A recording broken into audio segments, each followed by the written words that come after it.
Hello friends, ఇవాల్టి మన వీడియోలో ఎంతో క్రంచీగా అండ్ టేస్టీగా గులాబీ పువ్వుల్ని ఎలా వేసుకోవాలో చూపించబోతున్నాను. మరి ఇంకెందుకు ఆలస్యం, లెట్స్ స్టార్ట్. ముందుగా బెల్లాన్ని తీసుకుని దాన్ని కచ్చాపచ్చా దంచేసుకుందాం. పిండిలో బెల్లం వేసేటప్పుడు బెల్లం ముక్కలు లేకుండా కరిగిపోవాలి, అంత మెత్తగా చేసుకోవాలి బెల్లాన్ని. ఇక్కడ నేను ముందుగా మైదాపిండిని తీసుకుంటున్నానండి. మైదాపిండి కేజీ తీసుకున్నాను. కేజీ మైదాపిండికి పావు కేజీ బియ్యపిండిని వేసుకోవాలి. బియ్యపిండిని ఎందుకు వేసుకుంటానంటే గులాబీ పూలు గుల్లగా రావడం కోసం.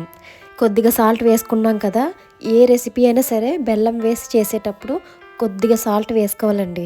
సాల్ట్ వేసుకోకపోతే దాని టేస్ట్ అంతగా ఉండదు. నేను ఇక్కడ అరకేజీ బెల్లాన్ని తీసుకుంటున్నానండి. కొద్దిగా వాటర్ వేసుకుంటూ పిండి మొత్తం బాగా కలిపేసుకోవాలి, ఉండలు లేకుండా. అప్పుడే మన గులాబీ పూలు పర్ఫెక్ట్గా వస్తాయి.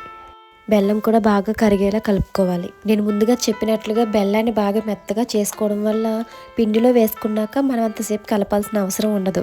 కొద్దిగా వాటర్ వేసుకుంటూ వెంటనే కలిపేసుకోవచ్చు. చూస్తున్నారు కదా, మనం కలుపుకునే కన్సిస్టెన్సీ కూడా అలా కరెక్ట్గా ఉండాలి. ఇప్పుడు పొయ్యి మీద పెనం పెట్టి అందులో ఆయిల్ వేసేసుకుందాం. మనం ఆయిల్ వేస్తే గులాబీ పూల కాడ మునిగట్టుగా వేసుకోవాలి. ఆయిల్ బాగా హీట్ అవ్వాలి. అప్పుడే గులాబీ పూల కాడ హీట్ అయ్యి పిండి బాగా అంటుకుంటుంది. గులాబీ పూలు కూడా పర్ఫెక్ట్గా వస్తాయి.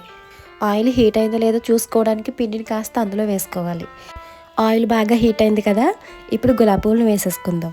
గులాబీ పువ్వుల కాడిని ఆయిల్ నుంచి తీసిన వెంటనే పిండిలో పెట్టేసుకోవాలి. గాలికి దాని హీట్ తగ్గితే పిండి సరిగ్గా అంటుకోదు. మళ్ళీ అది బాగా వేడిగా ఉండడం వల్ల మీకు పిండి కూడా బాగా అంటుకుంటుంది. అప్పుడే గులాబీ పువ్వులు కూడా పర్ఫెక్ట్గా వస్తాయి. చూసారు కదా ఎంత బాగా వచ్చిందో. ఆయిల్ బాగా హీట్ అవ్వడం వల్ల దేనితోనూ ఫ్లవర్ని లాగక్కర్లేదు. దానికి అదే ఆయిల్లో ప్రెస్ చేస్తే ఊడిపోతుంది. నేను చేసే పద్ధతిలో మీరు కూడా చేయండి. గులాబీ పువ్వులు ఖచ్చితంగా గుల్లగా రావాల్సిందే. మన గులాబీ పువ్వులు వేగిపోయినాయి కదా, అలా దోరగా ఉన్నప్పుడు తీసేసుకోవాలి. అంతే అండి, మన గులాబీ పువ్వులు రెడీ అయిపోయినాయి. మీకు కూడా నచ్చితే మీరు ట్రై చేయండి. చాలా క్రంచీగా టేస్టీగా ఉంటాయి. మీకు ఈ వీడియో నచ్చినట్లయితే లైక్ చేయండి, సబ్స్క్రైబ్ చేయండి. Thanks for watching.